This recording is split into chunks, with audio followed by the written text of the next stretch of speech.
70টা MLA আমাদের হয়ে যাবে, 100টা এমএলএ হয়ে যাবে। একটা পঞ্চায়েত বার করে দেখানোর ক্ষমতা নেই গেলেও সে বলছে আমি 100টা এমএলএ বার করব। কেন? কেননা ভাষণবাজি করার জন্য কেউ আমাদেরকে ধরে না। আমি এখানে ভাষণবাজি করে দিয়ে আপনার এলাকার এক রাতে উন্নয়ন করে দিয়ে চলে যাব, কিন্তু আপনাদেরকে কেউ প্রশ্ন করবে না। কেন করবে না? আপনারা আমাকে প্রশ্ন করেন না। ফলে এই ভাষণবাজির গল্প আবার এক জায়গায় দিব, আবার এক জায়গায় দিব। কিছু যুবক ছেলে আমার পিছনে হো হো হো করে ঘুরবে। আমাদেরকে প্রয়োজন নেই। আমি তৃণমূলের কর্মীদেরকে বলবো, ভাই আইমা সেই সংগঠন, যদি আপনি একে ধরতে পারেন তাহলে এটা আপনার উপকার। আইমা সেই সংগঠন যার কাছে কংগ্রেসের নেতা আছে, যার কাছে বিজেপির নেতা আছে, যার কাছে সিপিএম এর নেতা আছে, যার কাছে টিএমসির নেতা আছে। কেন আসে ভাই? একটি আমার ভাইয়ের, আমার বন্ধুরা, পরিবর্তন যদি হতে হয় আমাদেরকে নিজেদেরকে হতে হবে। পরিবর্তন যদি চাই আমরা আমাদের ভেতর থেকে পরিবর্তন হতে হবে। সারা জীবন পেলাম না, সিপিএমও দেয়নি, টিএমসিও দেয়নি, আগামীতে যে আসবে সেও দেবে না, আমি লিখে দিচ্ছি। আপনারা যারা ইয়ং ছেলে আছেন, কেননা পাত্র লেওয়ার পাত্র তৈরি করতে হবে।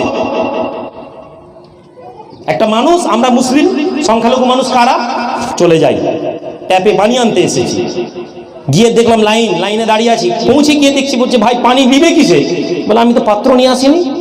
যাও পাত্র নিয়ে এসো। পাত্র আনতে গেছে, একজন বলছে পাত্র নেই, ঝুড়ি ধরিয়ে দিয়েছে। ঝুড়ি বুঝেন তো? সে ঝুড়ি দিয়েছে, লাইনে আমার দাঁড়িয়ে আছে। ট্যাপের কাছে গিয়ে পানি ধরছে, যখন ঝুড়ির তলা দিয়ে পানি লোক বলছে তুই বোকানে গিয়ে পানি উঠবে। ভালো হাঁড়ি কলসি দিয়ে আবার গেছে, আবার গিয়ে আবার কলসি দিয়ে আবার লাইনে দাঁড়িয়েছে। আবার যখন কলের কাছে এসছে দেখে পানি শেষ। সারা জীবন অধিকার চাইছি। আপনি জিজ্ঞেস করুন তো, যে লোকটা আপনার অধিকার পাইয়ে দেওয়ার গল্প শোনাচ্ছে তাকে বলুন হাউ টু ইমপ্লিমেন্ট এটা করবেন কি করে? আপনার কাছে কি পরিকল্পনা আছে? আপনি বলছেন আমাদের কাছে 30% মুসলমান আছে, 35%। আপনার কাছে ইমপ্লিমেন্ট কি? 70টা এমএলএ আমাদের হয়ে যাবে, 100টা এমএলএ হয়ে যাবে। একটা পঞ্চায়েত বার করে দেখানোর ক্ষমতা নেই গেলেও সে বলছে আমি 100টা এমএলএ বার করব। কেন? কেননা ভাষণবাজি করার জন্য কেউ আমাদেরকে ধরে না। আমি এখানে ভাষণবাজি করে দিয়ে আপনার এলাকার এক রাতে উন্নয়ন করে দিয়ে চলে যাব, কিন্তু আপনাদেরকে কেউ প্রশ্ন করবে না। কেন করবে না? আপনারা আমাকে প্রশ্ন করেন না। ফলে এই ভাষণবাজির গল্প আবার এক জায়গায় দিব, আবার এক জায়গায় দিব। কিছু যুবক ছেলে আমার পিছনে হো হো হো করে ঘুরবে। কেউ আমাকে প্রশ্ন করবে না যে আপনি যে ওখানে বলে এলেন যে আপনার আমাদের ওই গ্রামে, খড়দা গ্রামে, উদং গ্রামে আপনি যে বললেন যে আমাদের এলাকায় একটা কাজ, এই ডেভেলপমেন্টটা করে দিবেন, ওটা করেন। একটা মাইনরিটি সংগঠন কি ডেভেলপমেন্ট করবে ভাই? কি ডেভেলপমেন্ট করবে? যেখানে সরকার আমাদের ডিমান্ড ফুলফিল করতে পারছে না, একটি সামাজিক সংগঠন করে দিবে? তাহলে এই যে গল্প আমরা দিই, এটা ভুল গল্প।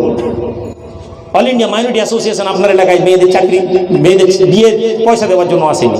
আপনাদের এলাকায় সবাইকে, রুগীদেরকে সুস্থতা করার জন্য টাকা দিতে আসেনি। অল ইন্ডিয়া মাইনরিটি অ্যাসোসিয়েশন আপনাদের এলাকায় এসেছে আপনাদের ডেভেলপমেন্টের কথা, মেন্টাল ডেভেলপমেন্টের কথা। আমরা গ্রামে বসে এই সিদ্ধান্ত নিব। নন্দীগ্রামের মতন তো খারাপ জায়গা আপনাদের নয়। একটা টাইম নন্দীগ্রাম, যে নন্দীগ্রামকে ভর করে গোটা রাজ্যে তৃণমূল এসে, সেই নন্দীগ্রামে প্রথম যখন সন্ত্রাস ছিল, এই মাওবাদী সেও মাওবাদী, তারপরে যখন আমরা আইমা থেকে তারপরের বছর গেলাম, আমরা এলাকায় মাইকে ঘোষণা করে দিলাম কে জিতবে কে হারবে আমাদের জানার দরকার নেই। নন্দীগ্রামে যদি কোনো মুসলমান লোক মরে, কোনো মুসলমান লোকের হাতে, যে মরবে আমরা কিন্তু রাজনৈতিক দলেদেরকে ধরবো। বিগত 8 বছর নন্দীগ্রামে সংখ্যালঘু মানুষের আর মারামারি করে, এই তথ্য আপনারা খুলে দেখেন। বিগত 8 বছরে নন্দীগ্রামের মানুষ লাঠি ধরেনি।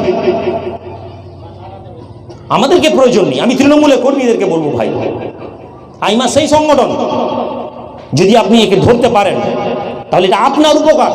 আইমা সেই সংগঠন যার কাছে কংগ্রেসের নেতা আছে, যার কাছে বিজেপির নেতা আছে, যার কাছে সিপিএম এর নেতা আছে, যার কাছে টিএমসির নেতা আছে। কেন আসে ভাই একটি সংগঠনে?